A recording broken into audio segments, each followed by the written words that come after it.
ನಮಸ್ಕಾರ ಪ್ರೀತಿಯ ವಿದ್ಯಾರ್ಥಿಗಳೇ, ನಾವು ಕಳೆದ ತರಗತಿಯಲ್ಲಿ ಇತಿಹಾಸದ ಪ್ರಥಮ PUCಯ ಮೊದಲ ಅಧ್ಯಾಯವಾದ ಪೀಠಿಕೆ ಈ ವಿಷಯದಲ್ಲಿ ಇತಿಹಾಸದ ಅರ್ಥ, ಇತಿಹಾಸಕ್ಕೆ ವಿವಿಧ ವಿದ್ವಾಂಸರುಗಳು ನೀಡಿರುವ ವ್ಯಾಖ್ಯೆಗಳು ಮತ್ತು ಇತಿಹಾಸದ ಅಧ್ಯಯನದ ಮಹತ್ವ ಈ ವಿಚಾರಗಳನ್ನು ಕುರಿತು ವಿವರವಾದಂತಹ ಮಾಹಿತಿಯನ್ನು ನಾವು ಹಂಚಿಕೊಂಡಿದ್ದೇವೆ.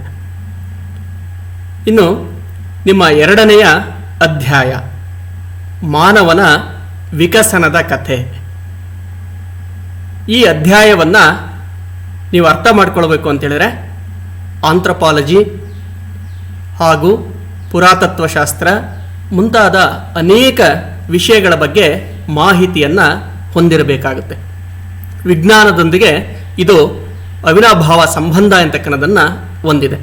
ಇಂತಹ ಎರಡನೆಯ ಅಧ್ಯಾಯವಾದ ಮಾನವನ ವಿಕಸನದ ಕತೆ ಇತಿಹಾಸ ಅಂತರ್ಜಾಲ ಮಾಲಿಕೆಗೆ ಮತ್ತೊಮ್ಮೆ ತಮ್ಮೆಲ್ಲರಿಗೂ ಪ್ರೀತಿಪೂರ್ವಕವಾದಂತಹ ಸ್ವಾಗತವನ್ನು ಕೋರ್ತೇನೆ. ನಿಮ್ಮ ಈ ಅಧ್ಯಾಯದಲ್ಲಿ ನಾವು ಮಾನವನ ವಿಕಸನವನ್ನು ಕುರಿತು ಅಧ್ಯಯನವನ್ನು ಮಾಡಲಿದ್ದೇವೆ. ಮಾನವ ಎಂಬ ಪದ ಏನಿದೆ, ಇದು ಇಂಗ್ಲಿಷ್ ಭಾಷೆಯ ಹ್ಯೂಮನ್ ಎಂಬ ಪದದಿಂದ ಬಂದಿದೆ. ಹ್ಯೂಮನ್ ಪದದ ಅನುವಾದವಾಗಿದೆ. ಇಂಗ್ಲಿಶಿನ ಈ ಹ್ಯೂಮನ್ ಎಂಬ ಪದವು ಲ್ಯಾಟಿನ್ ಭಾಷೆಯ ಹ್ಯೂಮನಸ್ ಎಂಬ ಪದದಿಂದ ಉತ್ಪತ್ತಿಯಾಗಿದೆ. ಲ್ಯಾಟಿನ್ ಭಾಷೆಯ ಹ್ಯೂಮನಸ್ ಎಂಬ ಪದದಿಂದ ಉತ್ಪತ್ತಿಯಾಗಿದೆ. ಹ್ಯೂಮನಸ್ ಎಂದರೆ ಮಾನವ ಅಥವಾ ಮನುಷ್ಯ ಎಂದರ್ಥ. ಲ್ಯಾಟಿನ್ ಭಾಷೆಯ ಹ್ಯೂಮನಸ್ ಎಂಬ ಪದದಿಂದ ಉತ್ಪತ್ತಿಯಾಗಿದೆ. ಹ್ಯೂಮನಸ್ ಎಂದರೆ ಮಾನವ ಅಥವಾ ಮನುಷ್ಯ ಎಂದರ್ಥ. ಈ ಮಾನವನ ವಿಕಾಸ ಅಂತಕ್ಕಂಥದ್ದೇನಿದೆ, ಇದು ದೀರ್ಘಕಾಲೀನ, ನಿಧಾನ ಹಾಗೂ ಅನುಕ್ರಮ ವಿಧಾನದಲ್ಲಿ ಹಲವಾರು ಮಿಲಿಯ ವರ್ಷಗಳಿಂದ ನಡೆದು ಬಂದಿರೋದನ್ನು ನಾವು ಗುರುತಿಸಬಹುದು. ಮಾನವನ ವಿಕಾಸ ಒಮ್ಮಿಂದೊಮ್ಮೆಲೆ ಆಗಲಿಲ್ಲ. ಮಾನವನ ವಿಕಾಸ ಅಂತಕ್ಕಂಥದ್ದು ಅತ್ಯಂತ ದೀರ್ಘಕಾಲೀನ ಪ್ರಕ್ರಿಯೆ. ಅಂದರೆ ಇದು ಸುದೀರ್ಘ ಅವಧಿಯಲ್ಲಿ ಆದಂತಹ ಒಂದು ಪ್ರಕ್ರಿಯೆ. ಅಚಾನಕ್ಕಾಗಿ ಒಂದೇ ಬಾರಿಗೆ ಮಾನವನ ವಿಕಾಸ ಅಂತಕ್ಕನ್ನೋದಾಗಲಿಲ್ಲ. ಈ ಮಾನವನ ವಿಕಾಸ ಅಂತಕ್ಕನ್ನೋದೇನಿದೆ, ಇದು ದೀರ್ಘಕಾಲೀನ ಪ್ರಕ್ರಿಯೆಯಾಗಿದೆ. ನಿರಂತರವಾಗಿ ಅನೇಕ ವರ್ಷಗಳ ಕಾಲ, ಅನೇಕ ಮಿಲಿಯ ವರ್ಷಗಳ ಕಾಲ ನಡೆದಂತಹ ಒಂದು ಪ್ರಕ್ರಿಯೆಯಾಗಿದೆ. ಈ ದೀರ್ಘಕಾಲೀನ ಪ್ರಕ್ರಿಯೆ ಅಂತಕ್ಕನ್ನೋದು ಅತ್ಯಂತ ನಿಧಾನಗತಿಯಲ್ಲಿ, ಇದು ಒಮ್ಮಿಂದೊಮ್ಮೆಗೆ ಆಗಲಿಲ್ಲ, ವೇಗವಾಗಿ ಆಗಲಿಲ್ಲ. ಮಾನವನ ವಿಕಾಸ ಅಂತಕ್ಕನ್ನೋದು ದೀರ್ಘಕಾಲೀನ ಅವಧಿಯಲ್ಲಿ, ನಿಧಾನಗತಿಯಲ್ಲಿ ಮತ್ತು ಅನುಕ್ರಮ ವಿಧಾನದಲ್ಲಿ, ಅಂದರೆ ಸೀರಿಯಲ್ ವೈಸ್ ಅಂತೇಳಿ ಏನು ಕರಿತೀವಲ್ಲ, ಅನುಕ್ರಮ, ಒಂದಾದ ನಂತರ ಒಂದು, ಈಗ ಅನುಕ್ರಮ ವಿಧಾನದಲ್ಲಿ ಹಲವಾರು ಮಿಲಿಯ ವರ್ಷಗಳಿಂದ ನಡೆದಂತಹ ಒಂದು ಪ್ರಕ್ರಿಯೆಯಾಗಿದೆ. ಹಾಗಾಗಿ ಮಾನವನ ವಿಕಾಸ ಅಂತಕ್ಕನ್ನದ್ದು, ಮಾನವನ ವಿಕಸನ ಅಂತಕ್ಕನ್ನದ್ದು ಒಮ್ಮಿಂದೊಮ್ಮಿದೆ ಆಗದೆ, ಮಾನವನ ವಿಕಾಸವು ದೀರ್ಘ, ನಿಧಾನ ಮತ್ತು ಅನುಕ್ರಮ ವಿಧಾನದಲ್ಲಿ ಹಲವಾರು ಮಿಲಿಯ ವರ್ಷಗಳಿಂದ ನಡೆದಂತಹ ಒಂದು ಪ್ರಕ್ರಿಯೆಯಾಗಿದೆ. ಇನ್ನು ನಾವು ಈ ಅಧ್ಯಾಯದಲ್ಲಿ ಮಾನವನ ವಿಕಸನದ ಕಥೆ, ಈ ಅಧ್ಯಾಯದಲ್ಲಿ ಪ್ರಮುಖವಾಗಿ 4 ವಿಚಾರಗಳನ್ನು ನಾವು ಚರ್ಚೆಯನ್ನು ಮಾಡ್ತೇವೆ. ಮೊದಲನೇದಾಗಿ ಭೂಮಿಯ ಉಗಮ ಮತ್ತು ವಿಕಸನ. ಈ ಭೂಮಿಯ ಉಗಮ ಹೇಗಾಯಿತು ಮತ್ತು ಅದು ಹೇಗೆ ವಿಕಸನವನ್ನು ಹೊಂದಿತು ಅಂತೇಳಿ. ಇನ್ನು ಎರಡನೇದಾಗಿ ಜೀವಿಯ ಉಗಮ ಮತ್ತು ವಿಕಸನ. ಭೂಮಿಯ ಉಗಮದ ನಂತರ ಭೂಮಿಯ ಮೇಲೆ ಜೀವಿಯ ಉಗಮ ಹೇಗಾಯಿತು ಮತ್ತು ಆ ಜೀವಿಗಳು ಹೇಗೆ ವಿಕಸನವನ್ನು ಹೊಂದಿದ್ವು ಅಂತೇಳಿ ತಿಳಿದುಕೊಳ್ತೇವೆ. ಇನ್ನು ಮೂರನೇದಾಗಿ ಮಾನವನ ಉಗಮ ಮತ್ತು ವಿಕಸನ. ಭೂಮಿಯ ಉಗಮ ಆಯಿತು, ಜೀವಿಯ ಉಗಮ ಆಯಿತು, ಭೂಮಿಯ ಮತ್ತು ಜೀವಿಯ ವಿಕಸನ ಆಯಿತು. ಅದಾದ ನಂತರ ಭೂಮಿಯ ಮೇಲೆ ಮಾನವನ ಉಗಮ ಆಗುತ್ತೆ ಮತ್ತು ಮಾನವನ ವಿಕಸನ ಅಂತಕ್ಕಂಥದ್ದು ನಡೆಯುತ್ತೆ. ಅದರ ಕುರಿತು ನಾವು ಚರ್ಚೆಯನ್ನು ಮಾಡ್ತೇವೆ. ಇನ್ನು ನಾಲ್ಕನೇದಾಗಿ ಮಾನವನ ವಿಕಸನದ ಪ್ರಮುಖ ಅಂಶಗಳು. ಮಾನವನ ವಿಕಸನದ ಮೇಲೆ ಪ್ರಭಾವವನ್ನು ಬೀರಿದಂಥ ಪ್ರಮುಖ ಅಂಶಗಳ ಕುರಿತಾಗಿ ನಾವು ಈ ಅಧ್ಯಾಯದಲ್ಲಿ ಮಾಹಿತಿಯನ್ನು ಹಂಚಿಕೊಳ್ತೇವೆ, ಪಡೆದುಕೊಳ್ತೇವೆ. ಇನ್ನು ನಾವು ಮೊದಲನೇದು ಭೂಮಿಯ ಉಗಮ ಮತ್ತು ವಿಕಸನ. ಇದರ ಬಗ್ಗೆ ತಿಳ್ಕೊಳ್ಳೋದಾದರೆ ಭೂಮಿಯ ಉಗಮ ಮತ್ತು ವಿಕಸನದ ಕುರಿತು ತತ್ವಜ್ಞಾನ ಮತ್ತು ಧಾರ್ಮಿಕ ಕಥೆಗಳಿವೆ. ತತ್ವಜ್ಞಾನ ಮತ್ತು ಧಾರ್ಮಿಕ ಸಿದ್ಧಾಂತಗಳು ಅಂತಕ್ಕಂಥವು ಇವೆ. ಅದರ ಬಗ್ಗೆ ನಾವು ಹೆಚ್ಚಿನ ಮಾಹಿತಿಯನ್ನು ತಿಳ್ಕೊಳ್ಳುವ ಅವಶ್ಯಕತೆ ಅಂತಕ್ಕಂಥದ್ದಿಲ್ಲ. ಭೂಮಿಯ ಉಗಮದ ಕುರಿತು ನಮಗೆ 3 ಸಿದ್ಧಾಂತಗಳಿವೆ, ವೈಜ್ಞಾನಿಕ ಸಿದ್ಧಾಂತಗಳು. 3 ವೈಜ್ಞಾನಿಕ ಸಿದ್ಧಾಂತಗಳನ್ನು ಮಂಡಿಸಲಾಗಿದೆ. ಅವುಗಳ ಬಗ್ಗೆ ನಾವು ತಿಳ್ಕೊಳ್ಳೋಣ. ಭೂಮಿಯ ಉಗಮದ ಕುರಿತು 3 ಸಿದ್ಧಾಂತಗಳನ್ನು, ವೈಜ್ಞಾನಿಕ ಸಿದ್ಧಾಂತಗಳನ್ನು ಈಗ ನಾವು ತಿಳಿದುಕೊಳ್ಳೋಣ. ಮೊದಲನೇದಾಗಿ ಸ್ಥಿರ ಭೂಮಿ ಸಿದ್ಧಾಂತ. ಮೊದಲನೆಯ ಸಿದ್ಧಾಂತವೇ ಸ್ಥಿರ ಭೂಮಿ ಸಿದ್ಧಾಂತ. ಹಾಗಾದರೆ ಸ್ಥಿರ ಭೂಮಿ ಸಿದ್ಧಾಂತ ಎಂದರೇನು? ಸ್ಥಿರ ಭೂಮಿ ಸಿದ್ಧಾಂತ ಅಂದರೆ ಆಕಾಶಗಂಗೆಗಳು ನಿರಂತರವಾಗಿ ರೂಪುಗೊಳ್ಳುತ್ತಾ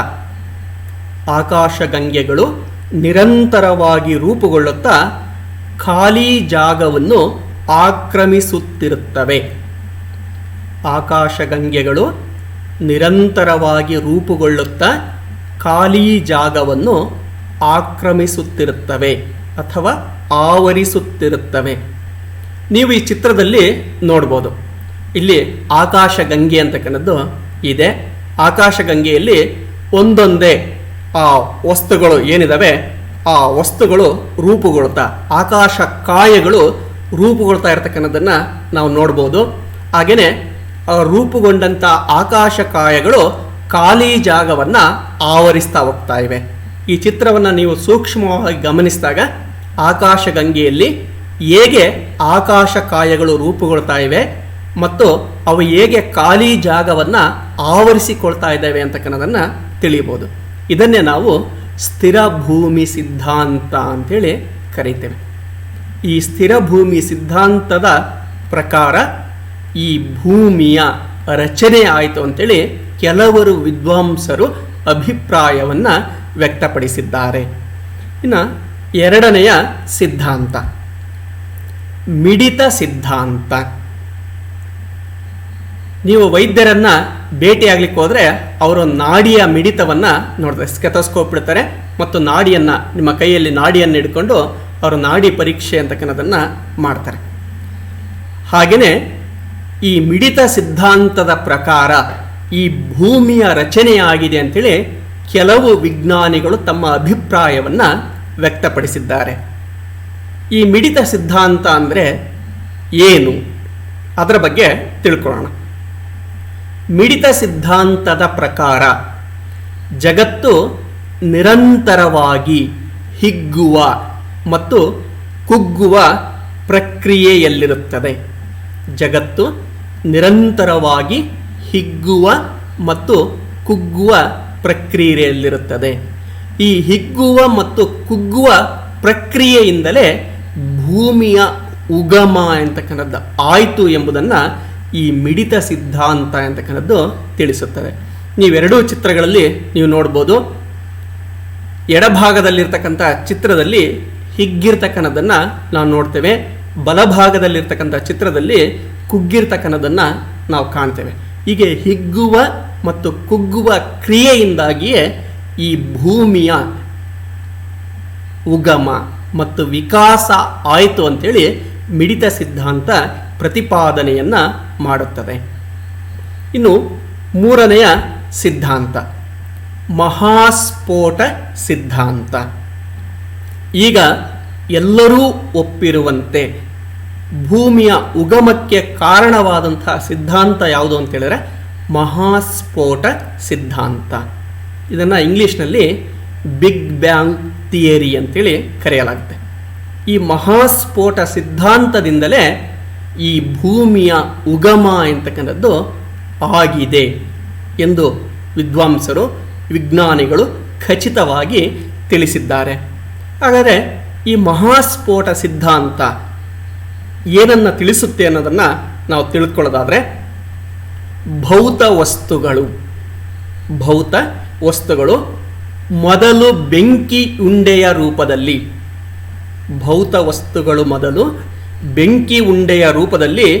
ಒಂದೇ ಸ್ಥಳದಲ್ಲಿತ್ತು. ಭೌತ ವಸ್ತುಗಳೆಲ್ಲವೂ ಬೆಂಕಿ ಉಂಡೆಯ ರೂಪದಲ್ಲಿ ಒಂದೇ ಸ್ಥಳದಲ್ಲಿದ್ದವು. ಮಹಾಸ್ಫೋಟದಿಂದ ಆ ಭೌತ ವಸ್ತುಗಳು ಎಲ್ಲ ದಿಕ್ಕುಗಳಲ್ಲಿ ಚೆದುರಿ ಅನೇಕ ಆಕಾಶ ಗಂಗೆಗಳನ್ನು ಸೃಷ್ಟಿಸಿದವು. ಹೀಗೆ ಬೆಂಕಿಯ ಉಂಡೆಯ ರೂಪದಲ್ಲಿ ಒಂದೇ ಸ್ಥಳದಲ್ಲಿದ್ದಂತಹ ಭೌತ ವಸ್ತುಗಳು ಮಹಾಸ್ಫೋಟದಿಂದಾಗಿ ಅನೇಕ ದಿಕ್ಕುಗಳಲ್ಲಿ ಚೆದುರಿ ಅನೇಕ ಆಕಾಶ ಗಂಗೆಗಳನ್ನು ಸೃಷ್ಟಿಸಿದವು. ಭೂಮಿ ಆಕಾಶ ಗಂಗೆಯಲ್ಲಿ ಕಂಡುಬರುವ ಒಂದು ಸಣ್ಣ ವಸ್ತು. ಇಂತಹ ಅನೇಕ ಆಕಾಶ ಗಂಗೆಗಳು ಏನು ಸೃಷ್ಟಿಯಾಗ್ತವೆ, ಆ ಆಕಾಶ ಗಂಗೆಗಳಲ್ಲಿ ಕಂಡುಬರ್ತಕ್ಕಂಥ ಒಂದು ಸಣ್ಣ ವಸ್ತುವೇ ಯಾವುದು ಅಂತ ಹೇಳಿದ್ರೆ ಭೂಮಿ. ಭೂಮಿಯು ಸೌರವ್ಯೂಹದ ಒಂದು ಸಣ್ಣ ಗ್ರಹ. ಭೂಮಿಯು ಸೌರವ್ಯೂಹದ ಒಂದು ಸಣ್ಣ ಗ್ರಹ. ಸೂರ್ಯ ಸೌರಮಂಡಲದ ಕೇಂದ್ರ. ಭೂಮಿಯು ಮತ್ತು ಇತರ ಆಕಾಶಕಾಯಗಳು ಸೂರ್ಯನ ಸುತ್ತಲೇ ಸುತ್ತುತ್ತವೆ. ಇದನ್ನೆಲ್ಲ ನೀವು 8, 9 ಮತ್ತು 10ನೇ ತರಗತಿಯಲ್ಲಿ ಓದಿದ್ದೀರ. ಹಾಗಾಗಿ ಅದರ ಬಗ್ಗೆ ನಾನು ಹೆಚ್ಚಿನ ವಿವರಣೆಯನ್ನು ಹೇಳಲಿಕ್ಕೆ ಹೋಗೋದಿಲ್ಲ. ಮಹಾಸ್ಫೋಟ ಸಿದ್ಧಾಂತದಿಂದಲೇ ಯಾವುದರ ಉಗಮ ಆಯಿತು ಅಂತ ಹೇಳಿದ್ರೆ ಭೂಮಿಯ ಉಗಮ ಅಂತಕ್ಕಂಥದ್ದು ಆಯಿತು. ಹೀಗೆ ಭೂಮಿಯ ಉಗಮದ ಕುರಿತು 3 ಸಿದ್ಧಾಂತಗಳಿವೆ. ಅವುಗಳು ಯಾವ್ಯಾವು ಅಂತ ಹೇಳಿದ್ರೆ, 1 ಸ್ಥಿರ ಭೂಮಿ ಸಿದ್ಧಾಂತ, 2 ಮಿಡಿತ ಸಿದ್ಧಾಂತ, 3 ಮಹಾಸ್ಫೋಟ ಸಿದ್ಧಾಂತ. ಇದನ್ನು ನಿಮಗೆ ಪರೀಕ್ಷೆಯಲ್ಲಿ 2 ಅಂಕಕ್ಕೆ ಪ್ರಶ್ನೆಯನ್ನು ಕೇಳ್ತಾರೆ. ಭೂಮಿಯ ಉಗಮದ ಯಾವುದಾದರೂ 2 ಸಿದ್ಧಾಂತಗಳನ್ನು ಹೆಸರಿಸಿ ಅಂತೇಳಿ. ಈ 3ರಲ್ಲಿ ನೀವು ಯಾವುದಾದ್ರೂ 2 ಬರೀಬೇಕು. ಮೊದಲನೇದು ಸ್ಥಿರ ಭೂಮಿ ಸಿದ್ಧಾಂತ, 2ನೇದು ಮಿಡಿತ ಸಿದ್ಧಾಂತ, 3ನೇದು ಮಹಾಸ್ಫೋಟ ಸಿದ್ಧಾಂತ. ಹೀಗೆ ಈ 3 ಸಿದ್ಧಾಂತಗಳಲ್ಲಿ ಮಹಾಸ್ಫೋಟ ಸಿದ್ಧಾಂತದಿಂದಲೇ ಭೂಮಿಯ ಉಗಮವಾಯಿತು ಎಂದು ಬಹುತೇಕ ವಿಜ್ಞಾನಿಗಳು ಮತ್ತು ವಿದ್ವಾಂಸರು ಒಪ್ಪಿರುತ್ತಾರೆ. ಹೀಗಾಗಿ ಭೂಮಿಯ ಉಗಮಕ್ಕೆ ಕಾರಣವಾದಂಥ ಸಿದ್ಧಾಂತ ಯಾವುದು ಅಂತ ಹೇಳಿದ್ರೆ ಮಹಾಸ್ಫೋಟ ಸಿದ್ಧಾಂತ ಎಂತಕ್ಕಂಥದ್ದು. ಇನ್ನು ಭೂಮಿಯ ಉಗಮ ಆಗಿದ್ದು ಗೊತ್ತಾಯಿತು. ಈಗ ಭೂಮಿಯ ವಿಕಸನ ಎಂತಕ್ಕಂಥದ್ದು ಹೇಗೆ ಆಯಿತು? ಭೂಮಿಯ ವಿಕಸನ ಎಂತಕ್ಕಂಥದ್ದು ನಿಧಾನಗತಿಯ ದೀರ್ಘಕಾಲೀನ ಪ್ರಕ್ರಿಯೆ ಅಂತಕ್ಕಂಥದ್ದು ಆಗಿದೆ. ಸುಮಾರು 4.5 ಬಿಲಿಯನ್ ವರ್ಷಗಳ ಹಿಂದೆ, ಸುಮಾರು 4.5 ಬಿಲಿಯನ್ ವರ್ಷದ ಹಿಂದೆ ಈ ಭೂಮಿಯ ಉಗಮವಾಯಿತು ಎಂದು ವಿದ್ವಾಂಸರು ತಿಳಿಸಿದ್ದಾರೆ. 4.5 ಬಿಲಿಯನ್ ವರ್ಷಗಳ ಹಿಂದೆ ಭೂಮಿಯ ಉಗಮವಾಯಿತೆಂದು ವಿದ್ವಾಂಸರು ಅಭಿಪ್ರಾಯಪಟ್ಟಿದ್ದಾರೆ. ಹೀಗೆ 4.5 ಬಿಲಿಯನ್ ವರ್ಷಗಳ ಹಿಂದೆ ಉಗಮವಾದಂತಹ ಭೂಮಿ ಉರಿಯುವ ಕೆಂಡದ ರೂಪದಲ್ಲಿತ್ತು. ಅಥವಾ ಉರಿಯುವ ಗೋಳವಾಗಿತ್ತು.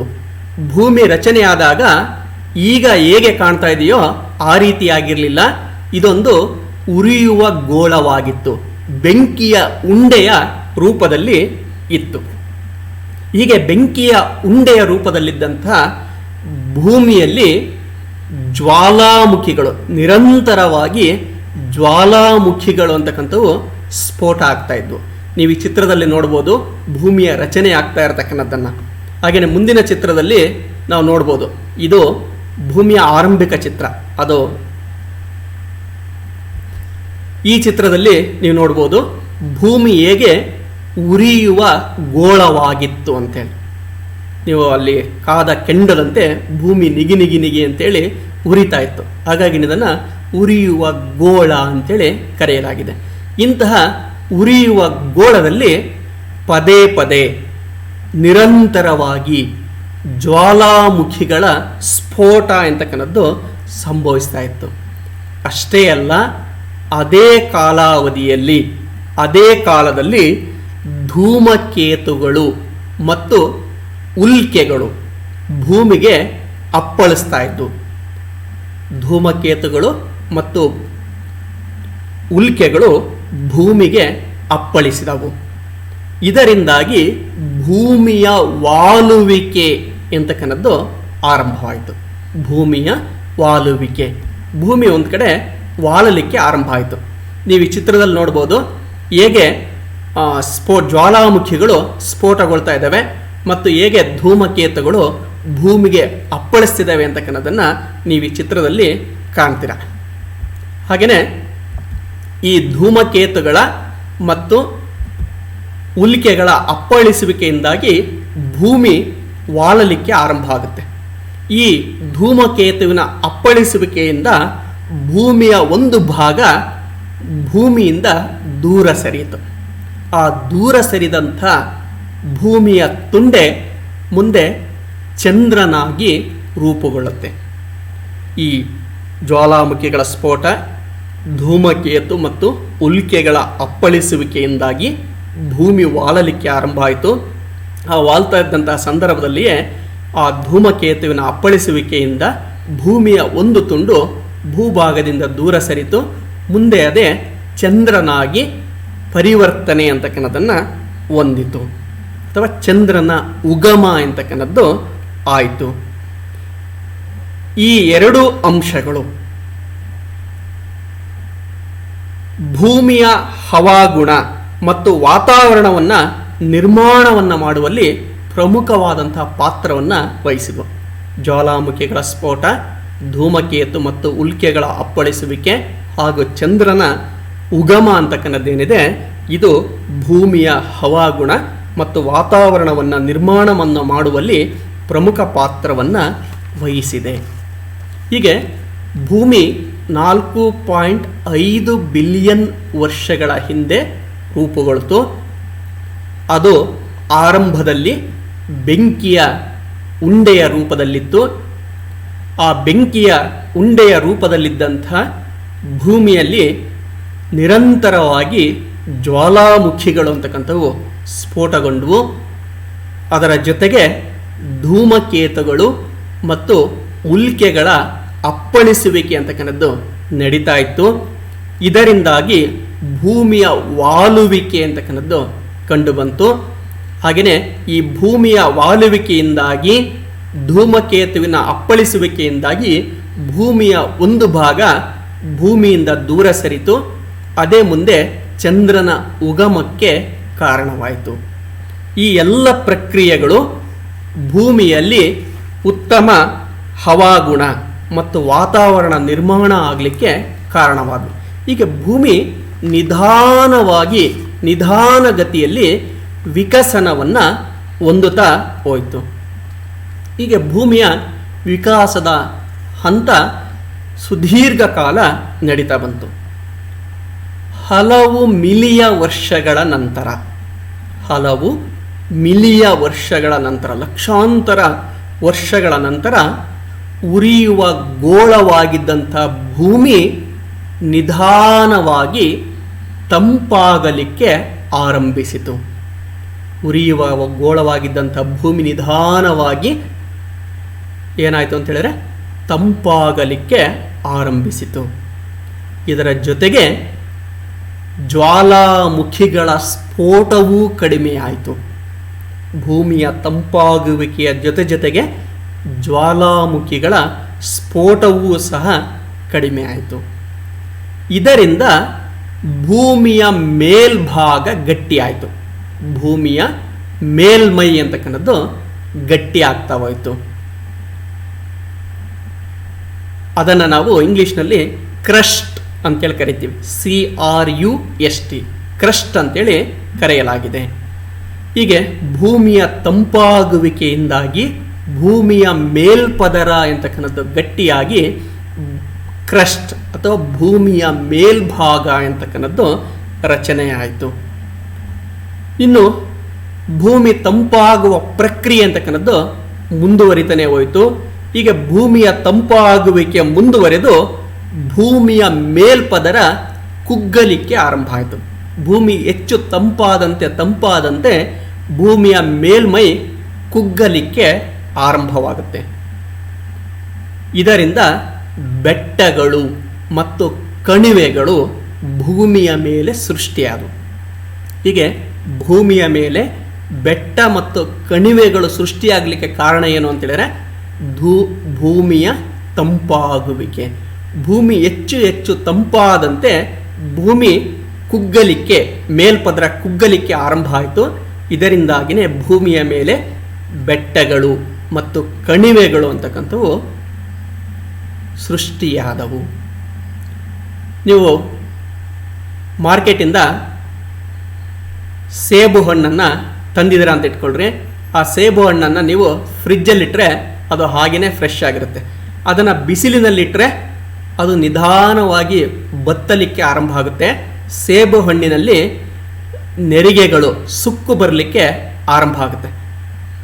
ಈ ಪ್ರಕ್ರಿಯೆಯನ್ನು ನಾವು ಈ ಭೂಮಿಯ ಕುಗ್ಗುವಿಕೆಗೆ ಹೋಲಿಸಬಹುದು. ಹೇಗೆ ಬಿಸಿಲಲ್ಲಿಟ್ಟಂತಹ ಸೇಬು ಹಣ್ಣು ಕುಗ್ಗುತ್ತೋ ಹಾಗೆ ನಿಧಾನ ಪ್ರಕ್ರಿಯೆಯಲ್ಲಿ ಭೂಮಿ ತಂಪಾದಂತೆಲ್ಲ ಅದು ಕುಗ್ಗುವ ಪ್ರಕ್ರಿಯೆಯಲ್ಲಿ ತೊಡಗುತ್ತೆ. ಹಾಗಾಗಿನೇ ಬೆಟ್ಟಗಳು ಮತ್ತು ಕಣಿವೆಗಳು ಅಂತಕ್ಕಂಥವು ಸೃಷ್ಟಿಯಾದವು. ಹೀಗೆ ಬೆಟ್ಟ ಗುಡ್ಡಗಳು ಭೂಮಿಯ ಮೇಲೆ ರಚನೆ ಆದವು. ಇನ್ನು ಜ್ವಾಲಾಮುಖಿಗಳು ಏನು ಸ್ಫೋಟ ಆಗ್ತಾ ಇದ್ವೋ ಅದರಿಂದ ಅನಿಲಗಳು ವಾತಾವರಣಕ್ಕೆ ಬಿಡುಗಡೆ ಆಯಿತು. ಭೂಮಿಯ ಮೇಲ್ಮೈಗೆ ಅನಿಲಗಳ ಬಿಡುಗಡೆ ಅಂತಕ್ಕಂಥದ್ದು ಆಯಿತು. ನೀವು ಈ ಚಿತ್ರದಲ್ಲಿ ನೋಡ್ಬೋದು ಜ್ವಾಲಾಮುಖಿಗಳ ಸ್ಫೋಟದಿಂದ ಹೇಗೆ ಅನಿಲ ಅಂತಕ್ಕಂಥದ್ದು ಬಿಡುಗಡೆ ಆಗ್ತಾ ಇದೆ ಅಂತೇಳಿ. ಈ ಅನಿಲದ ಬಿಡುಗಡೆಯು ಜ್ವಾಲಾಮುಖಿಗಳಿಂದ ಅನಿಲ ಏನು ಬಿಡುಗಡೆ ಆಯಿತು, ಇದು ಭೂಮಿಯ ಮೇಲೆ ಆರಂಭಿಕ ವಾತಾವರಣವನ್ನು ಸೃಷ್ಟಿಸಿತು. ಈ ಭೂಮಿಯ ಮೇಲೆ ಆರಂಭಿಕ ವಾತಾವರಣ ಅಂತಕ್ಕನ್ನೋದನ್ನು ಸೃಷ್ಟಿಸಿತು. ಇಷ್ಟೆಲ್ಲ ಪ್ರಕ್ರಿಯೆ ನಡೀತಾ ಇದ್ರೂ ಸಹ ಈ ಭೂಮಿಯ ಮೇಲ್ಮೈ ಕ್ರಸ್ಟ್ ಅಂತಕ್ಕನ್ನೋದೇನಿದೆ ಇನ್ನೂ ಬಿಸಿಯಾಗಿತ್ತು, ಹೆಚ್ಚು ಉಷ್ಣಾಂಶವನ್ನು ಹೊಂದಿತ್ತು. ಹಾಗಾಗಿನೇ ಭೂಮಿಯ ಮೇಲೆ ನೀರು ಇರಲಿಕ್ಕೆ ಸಾಧ್ಯ ಆಗಲಿಲ್ಲ. ನೀರು ಆವಿಯ ರೂಪದಲ್ಲಿತ್ತು. ಅಂದರೆ ಭೂಮಿಯ ಮೇಲೆ ನೀರೇ ಇರಲಿಲ್ವ ಅಂತ ಹೇಳಿದ್ರೆ ನೀರಿತ್ತು, ಆದರೆ ಆ ನೀರು ಆವಿಯ ರೂಪದಲ್ಲಿತ್ತು. ಭೂಮಿ ಹೆಚ್ಚು ಉಷ್ಣಾಂಶದಿಂದ ಕೂಡಿದ್ರಿಂದಾಗಿನೇ ಭೂಮಿಯ ಮೇಲೆ ನೀರು ಇರಲಿಲ್ಲ, ಆದರೆ ಆವಿಯ ರೂಪದಲ್ಲಿ ನೀರು ಅಂತಕ್ಕನ್ನದ್ದು ಇತ್ತು. ಭೂಮಿ ಯಾವಾಗ ಮತ್ತಷ್ಟು ತಂಪಾಗ್ತಾ ಹೋಗುತ್ತೋ, ಮತ್ತೆ ಹಲವು ಮಿಲಿಯನ್ ವರ್ಷಗಳ ನಂತರ ಭೂಮಿ ಮತ್ತಷ್ಟು ತಂಪಾಗುವ ಪ್ರಕ್ರಿಯೆ ಅಂತಕ್ಕನ್ನದ್ದು ಮುಂದುವರಿಯುತ್ತೆ. ಭೂಮಿ ಮತ್ತಷ್ಟು ತಂಪಾದ ನಂತರ ಆವಿಯ ರೂಪದಲ್ಲಿದ್ದಂತಹ ನೀರು ಮೋಡಗಳಾಗಿ, ಆವಿಯ ರೂಪದಲ್ಲಿದ್ದಂಥ ನೀರು ಮೋಡಗಳಾಗಿ ನಿರಂತರ ಮಳೆ ಸುರಿಯಲಿಕ್ಕೆ ಆರಂಭವಾಗುತ್ತೆ. ಮಳೆ ಅಂತೇಳಿದ್ರೆ ಈಗ ಬರುತ್ತಲ್ಲ ಈ ರೀತಿ ಮಳೆಯಲ್ಲ, ಹಲವಾರು ವರ್ಷಗಳ ಕಾಲ ನಿರಂತರವಾಗಿ ಮಳೆ ಅಂತಕ್ಕನ್ನೋದು ಈ ಭೂಮಿಯ ಮೇಲೆ ಸುರಿಯಲಿಕ್ಕೆ ಆರಂಭ ಆಗುತ್ತೆ. ಈ ದೀರ್ಘ ಮಳೆಯಿಂದಾಗಿ, ಈ ಸುದೀರ್ಘ ಕಾಲ ಸುರಿದಂತಹ ಮಳೆಯಿಂದಾಗಿ ಕೆರೆ, ಹಳ್ಳ, ಕೊಳ್ಳ, ನದಿ, ಸರೋವರ, ಸಾಗರ ಮುಂತಾದವುಗಳು ಭೂಮಿಯ ಮೇಲೆ ಸೃಷ್ಟಿಯಾದವು. ಭೂಮಿ ಮತ್ತಷ್ಟು ತಂಪಾಗಲಿಕ್ಕೆ ಆರಂಭಿಸಿದ್ದರಿಂದಾಗಿ ಭೂಮಿಯ ಮೇಲೆ ಇದ್ದಂಥ ಆವಿಯ ರೂಪದಲ್ಲಿದ್ದಂಥ ನೀರು ಮೋಡಗಳಾಗಿ ಪರಿವರ್ತನೆಯಾಗಿ ನಿರಂತರವಾಗಿ ಮಳೆಯನ್ನು ಸುರಿಸಿತು. ಆ ನಿರಂತರವಾದಂತಹ ಮಳೆಯಿಂದಾಗಿ ಭೂಮಿಯ ಮೇಲೆ ಕೆರೆ, ಹಳ್ಳ, ಕೊಳ್ಳ, ನದಿ, ಸರೋವರ, ಸಮುದ್ರ, ಸಾಗರಗಳ ಸೃಷ್ಟಿ ಅಂತಕ್ಕಂಥದ್ದು ಆಯಿತು. ಇನ್ನು ಈ ನಿರಂತರ ಮಳೆ ಏನು ಸುರಿತಾ ಇತ್ತೋ ಆ ನಿರಂತರ ಮಳೆಯ ಸುರಿಯುವಿಕೆಯಿಂದಾಗಿ ಬೆಟ್ಟ ಮತ್ತು ಕಣಿವೆಗಳು ಸವೆಯಲಿಕ್ಕೆ ಆರಂಭವಾದವು. ಬೆಟ್ಟ ಮತ್ತು ಕಣಿವೆಗಳ ಸವೆತ ಅಂತಕ್ಕಂಥದ್ದು ಉಂಟಾಯಿತು. ಬಂಡೆಗಳು ಕರಗಲಿಕ್ಕೆ ಆರಂಭಿಸಿದವು.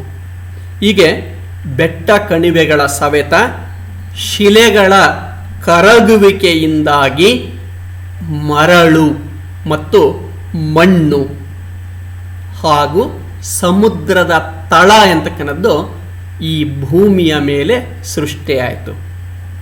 ನಿರಂತರ ಮಳೆಯ ಸುರಿಯುವಿಕೆಯಿಂದಾಗಿ ಬೆಟ್ಟ, ಕಣಿವೆಗಳು ಹಾಗೂ ಶಿಲೆಗಳು ಕರಗಿ ಮರಳು, ಮಣ್ಣು ಮತ್ತು ಸಮುದ್ರದ ತಳ ಅಂತಕ್ಕಂಥದ್ದು ಈ ಭೂಮಿಯ ಮೇಲೆ ರಚನೆಯಾಯಿತು. ಹೀಗೆ ಜೀವಿಯ ಉಗಮಕ್ಕೆ ಬೇಕಾದಂಥ ಒಂದು ರೀತಿಯ ವಾತಾವರಣ ಈ ಭೂಮಿಯ ಮೇಲೆ ಸೃಷ್ಟಿಯಾಯಿತು. ಗಾಳಿ ಸೃಷ್ಟಿಯಾಯಿತು, ಮಣ್ಣು ಸೃಷ್ಟಿಯಾಯಿತು, ನೀರು ಎಂತಕ್ಕನ್ನೋದು ಸೃಷ್ಟಿಯಾಯಿತು. ಇಷ್ಟೆಲ್ಲ ಆದರೂ ಸಹ ಜೀವಿಯ ಉಗಮ ಈ ಭೂಮಿಯ ಮೇಲೆ ಆಗಲಿಲ್ಲ. ಇಷ್ಟೆಲ್ಲ ಪ್ರಕ್ರಿಯೆ ಭೂಮಿಯಲ್ಲಿ ವಿಕಾಸ ಆಗ್ತಾ ಇದ್ರೂ ಜೀವಿಯ ಉಗಮ ಎಂತಕ್ಕನ್ನೋದು ಈ ಭೂಮಿಯ ಮೇಲೆ ಆಗಲಿಲ್ಲ. ಅದಕ್ಕೆ ಕಾರಣ ಏನು ಅಂತೇಳಿದ್ರೆ, ಭೂಮಿಯ ಮೇಲಿನ ವಾತಾವರಣವು ವಿಷಯುಕ್ತವಾಗಿತ್ತು. ಭೂಮಿಯ ಮೇಲಿನ ವಾತಾವರಣ ಅಂತಕ್ಕನ್ನೋದೇನಿತ್ತು ಅದು ವಿಷಯುಕ್ತವಾಗಿತ್ತು. ಹಾಗಾಗಿಯೇ ಭೂಮಿಯ ಮೇಲೆ ಜೀವದ ಉಗಮ ಮತ್ತು ವಿಕಾಸ ಅಂತಕ್ಕನ್ನೋದು ಆಗಲಿಲ್ಲ. ಇದಿಷ್ಟು ಭೂಮಿಯ ಉಗಮ ಮತ್ತು ವಿಕಸನ. ಇದರ ಕುರಿತಾಗಿ ನಿಮಗೆ 5 ಅಂಕದ ಪ್ರಶ್ನೆಯನ್ನು ಕೇಳ್ತಾರೆ. ಭೂಮಿಯ ಉಗಮ ಮತ್ತು ವಿಕಾಸವನ್ನು ವಿವರಿಸಿ ಅಥವಾ ಭೂಮಿಯ ಮೇಲ್ಮೈ ರಚನೆಯನ್ನು ತಿಳಿಸಿ ಅಂತೇಳಿ 5 ಅಂಕಕ್ಕೆ ನಿಮಗೆ ಪ್ರಶ್ನೆಯನ್ನು ಕೇಳ್ತಾರೆ. ಹಾಗೆಯೇ ಇದನ್ನು ಚೆನ್ನಾಗಿ ಓದ್ಕೊಳ್ಳಿ. ಇನ್ನು 2ನೆಯ ಅಂಶ, ನೀವು ಈ ಚಿತ್ರದಲ್ಲಿ ನೋಡ್ಬೋದು, ಭೂಮಿಯ ಮೇಲೆ ನಿರಂತರವಾಗಿ ಮಳೆಯ ಸುರಿಯುವಿಕೆಯಿಂದಾಗಿ ಹೇಗೆ ನೀರಿನ ಸಂಗ್ರಹ, ಹಳ್ಳ ಕೊಳ್ಳಗಳು ಅಂತಕ್ಕಂಥವು ಸೃಷ್ಟಿಯಾಗ್ತಾ ಇದ್ದಾವೆ ಅಂತಕ್ಕನ್ನೋದನ್ನು ನಾವು ನೋಡ್ಬೋದು. ಇನ್ನು ಜೀವಿಯ ಉಗಮ ಮತ್ತು ಜೀವದ ವಿಕಾಸ ಇವೆಲ್ಲ ನೋಡ್ಬೋದು. ಹಿಮ ಬಂಡೆಗಳು ಹೇಗೆ ಕರಗಿ ನೀರಿನ ಸಂಗ್ರಹ ಅಂತಕ್ಕಂಥದ್ದು ಆಗ್ತಾ ಇದೆ ಅಂತೇಳಿ, ಬೆಟ್ಟ ಗುಡ್ಡ ಕಣಿವೆಗಳ ರಚನೆ ಆಗ್ತಾ ಇರ್ತಕ್ಕನ್ನೋದನ್ನು ಈ ಚಿತ್ರಗಳಲ್ಲಿ ನಾವು ನೋಡಬಹುದಾಗಿದೆ. ಸಾಗರ,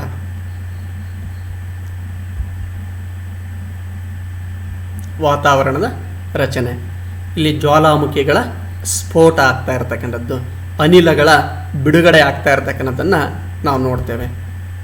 ಇನ್ನು ಜೀವಿಯ ಉಗಮ ಮತ್ತು ಅದರ ವಿಕಾಸವನ್ನು ನಾವು ತಿಳ್ಕೊಳ್ಳೋದಾದರೆ, ಜೀವಿಯ ಉಗಮ ಅಂತಕ್ಕಂಥದ್ದು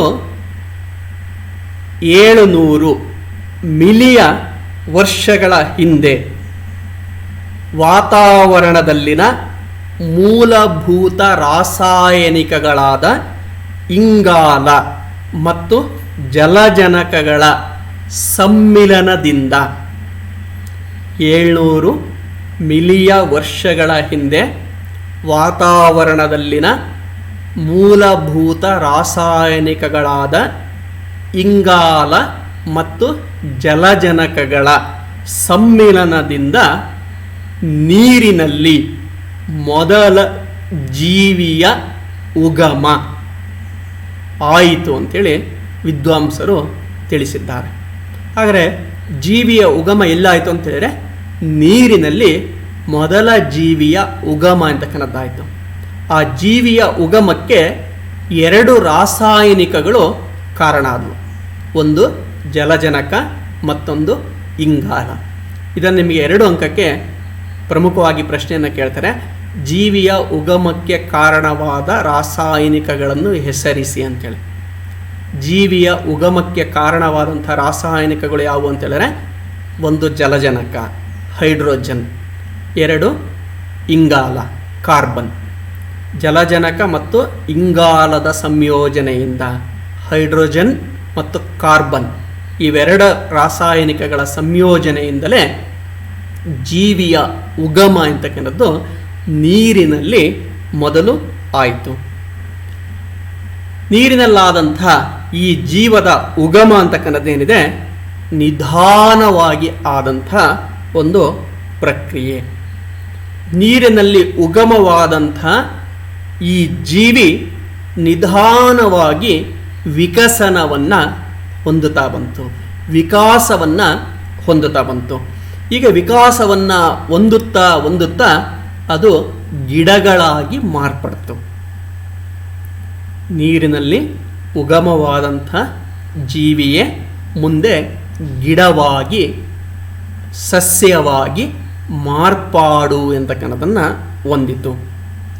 ಈಗ ವಿಕಾಸವಾದಂಥ ಸಸ್ಯ ಬೆಚ್ಚಗಿನ ಸಮುದ್ರದ ಭಾಗವನ್ನು ಆವರಿಸ್ತಾ ಬಂತು. ಬೆಚ್ಚಗಿನ ಸಮುದ್ರದ ಭಾಗವನ್ನು, ಕಡಿಮೆ ನೀರಿರ್ತಕ್ಕಂಥ ಸಮುದ್ರದ ಭಾಗವನ್ನು ಅದು ನಿರಂತರವಾಗಿ ಆಕ್ರಮಿಸ್ತಾ ಬರುತ್ತೆ. ನಂತರ ನಿಧಾನವಾಗಿ ವಾತಾವರಣಕ್ಕೆ ಹೊಂದಿಕೊಳ್ಳುತ್ತಾ ಈ ಸಸ್ಯ ಅಥವಾ ಗಿಡ ನಿಧಾನವಾಗಿ ಭೂಮಿಯ ಮೇಲಿನ ವಾತಾವರಣಕ್ಕೆ ಹೊಂದಿಕೊಳ್ಳುತ್ತಾ ಭೂಭಾಗವನ್ನು ಆಕ್ರಮಿಸಿ ಬೆಳೆಯಲಾರಂಭಿಸಿತು. ನಿಧಾನವಾಗಿ ಸಮುದ್ರದಲ್ಲಿ ಹುಟ್ಟಿದಂಥ ಸಸ್ಯ ಅಥವಾ ಗಿಡ ಅಂತಕ್ಕನ್ನೋದೇನಿದೆ ಭೂಮಿಯ ವಾತಾವರಣಕ್ಕೆ ಹೊಂದಿಕೊಳ್ಳಲಾರಂಭಿಸಿ ನಿಧಾನವಾಗಿ ಭೂಭಾಗವನ್ನು ಆಕ್ರಮಿಸಿಕೊಳ್ತಾ ಹೋಯಿತು. ಹಾಗಾಗಿನೇ ಭೂಮಿಯ ಮೇಲೆ ಸಸ್ಯ ಸಂಪತ್ತು ಅಂತಕ್ಕನ್ನೋದು ಬೆಳೀತು.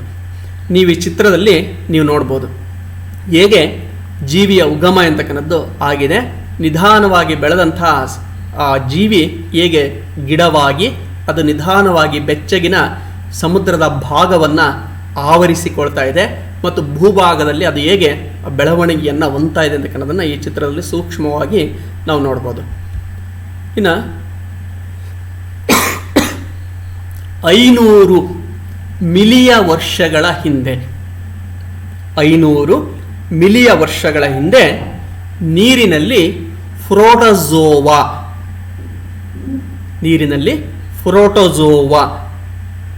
ಎಂಬ ಜೀವಿಯ ಉಗಮ ಎಂತಕ್ಕನ್ನದ್ದು ಆಯಿತು. ಇದು ಪ್ರಾಣಿ ಪ್ರಭೇದದ ಮೊದಲ ರೂಪ ಎಂದು ಕರೆಯಲಾಗಿದೆ. ಫ್ರೋಟೋಜೋವಾವನ್ನು ಪ್ರಾಣಿ ಪ್ರಭೇದದ ಮೊದಲ ರೂಪ ಎಂದು ಕರೆಯಲಾಗಿದೆ. ನೀವು ಈ ಚಿತ್ರದಲ್ಲಿ ಆ ಫ್ರೋಟೋಜೋವಾವನ್ನು ನೋಡ್ಬೋದು. ಆ ಫ್ರೋಟೋಜೋವಾವನ್ನು ಪ್ರಾಣಿ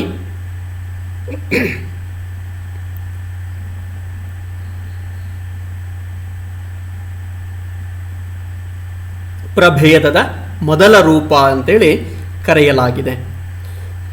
ಇನ್ನು ಈ ಏಕಕೋಶ ಜೀವಿಗಳೇ ಮುಂದೆ ಬಹುಕೋಶ ಜೀವಿಗಳಾಗಿ ಮಾರ್ಪಾಡನ್ನು ಹೊಂದಿದವು. ಏಕಕೋಶ ಜೀವಿಗಳೇ ಮುಂದೆ ಬಹುಕೋಶ ಜೀವಿಗಳಾಗಿ ಮಾರ್ಪಾಡನ್ನು ಹೊಂದಿದವು. ಈ ಸಂದರ್ಭದಲ್ಲಿ ದ್ಯುತಿ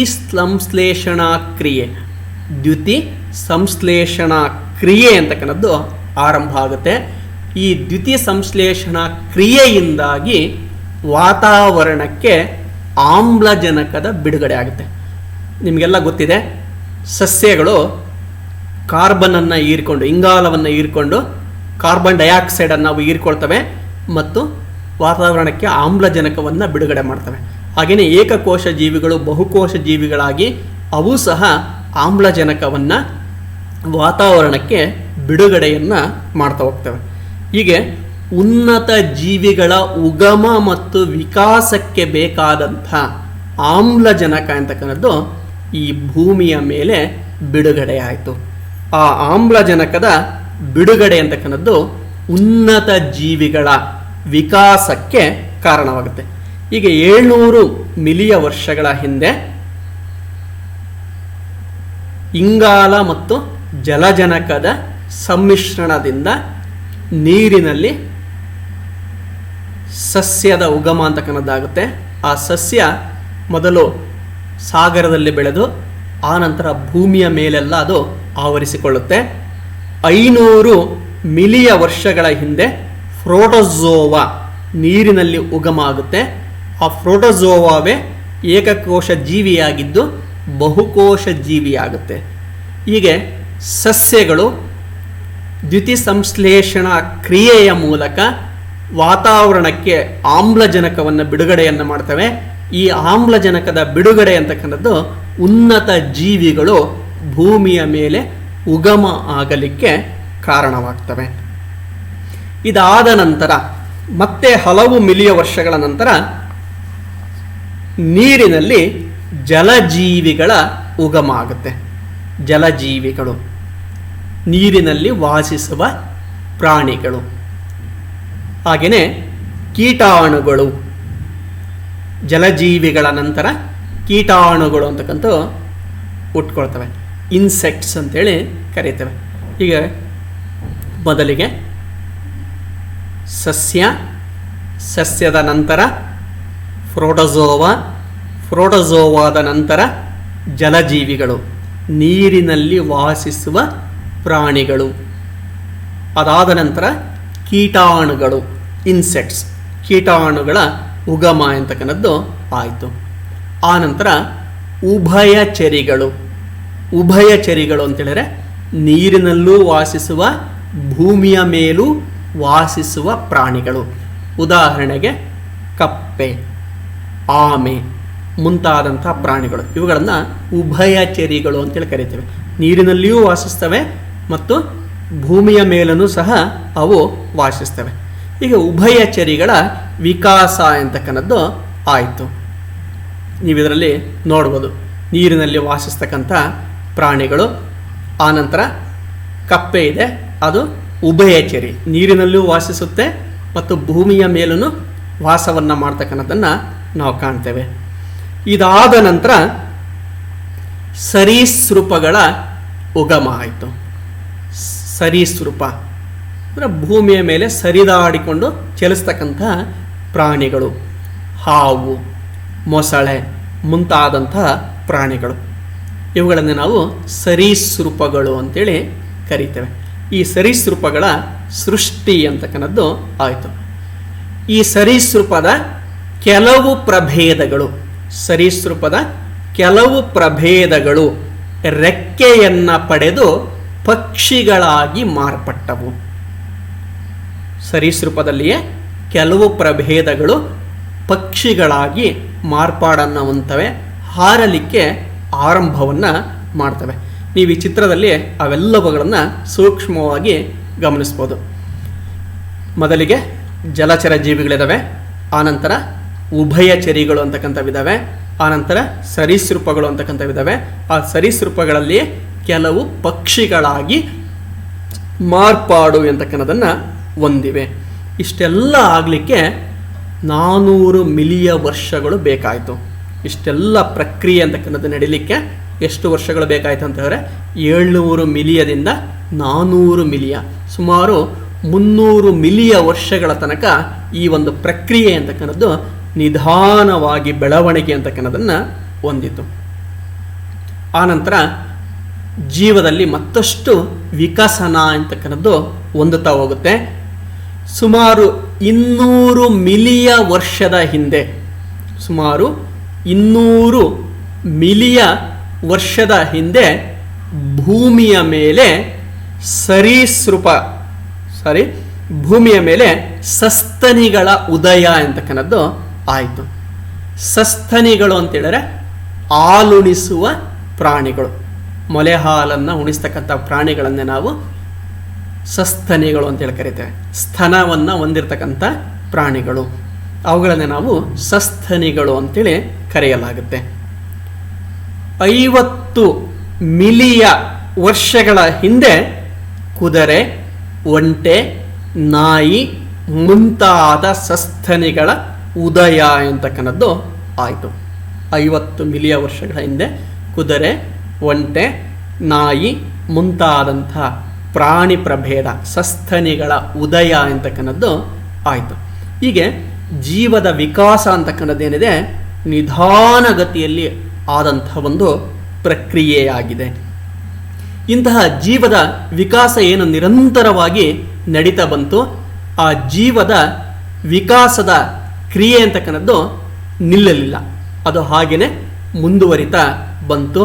ಆ ಜೀವದ ಉಗಮವೇ ವಿಕಸನವೇ ಮುಂದೆ ಮಾನವನ ಉಗಮ ಮತ್ತು ವಿಕಸನಕ್ಕೆ ಕಾರಣವಾಯಿತು.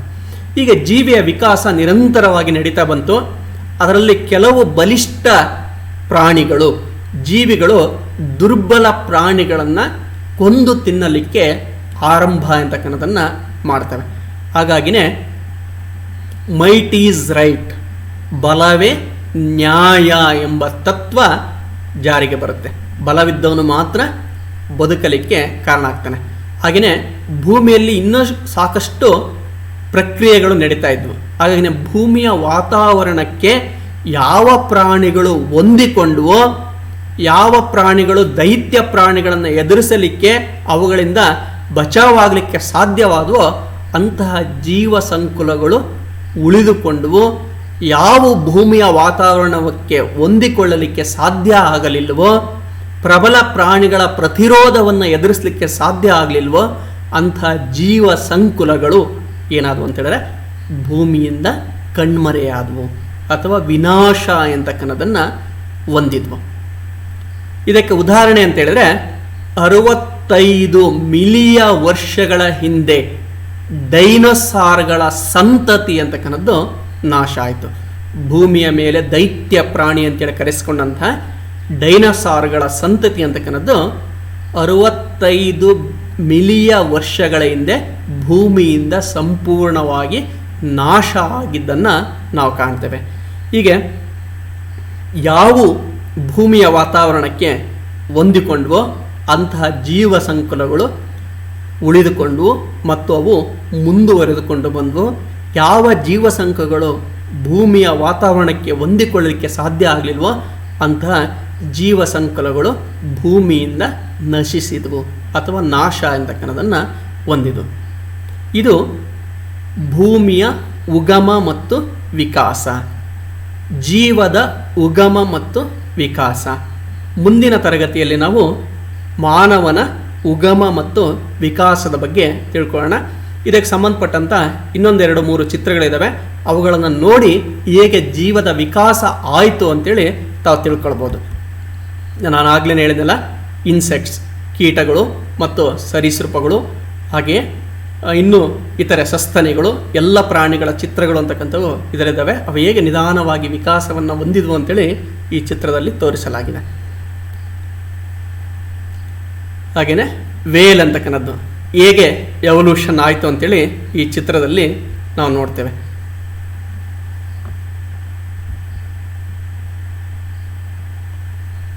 ನೀರಿನಿಂದ ಆರಂಭವಾದಂತಹ ಜೀವಿಯ ವಿಕಾಸ ಹೇಗೆ ಹಂತ ಹಂತವಾಗಿ ನಡೀತು ಅಂತೇಳಿ ಈ ಮರದ ಚಿತ್ರದ ಮೂಲಕ ನಾವು ತಿಳಿದುಕೊಳ್ಳಲಿಕ್ಕೆ ಸಾಧ್ಯ ಆಗುತ್ತೆ. ಹಾಗೆ ನಿಧಾನವಾಗಿ ವಿಕಾಸವನ್ನು ಹೊಂತ ಅಂತಿಮವಾಗಿ ಮಾನವನ ಉಗಮ ಆಗಿದ್ದನ್ನು ಈ ಚಿತ್ರದಲ್ಲಿ ನಾವು ಕಾಣ್ತೇವೆ. ಇದಿಷ್ಟು ಭೂಮಿಯ ಉಗಮ ಮತ್ತು ವಿಕಾಸ, ಜೀವಿಯ ಉಗಮ ಮತ್ತು ವಿಕಾಸ. ಮುಂದಿನ ತರಗತಿಯಲ್ಲಿ ನಾವು ಮಾನವನ ಉಗಮ ಮತ್ತು ವಿಕಾಸದ ಬಗ್ಗೆ ತಿಳ್ಕೊಳ್ಳೋಣ. ಎಲ್ಲರಿಗೂ ನಮಸ್ಕಾರ.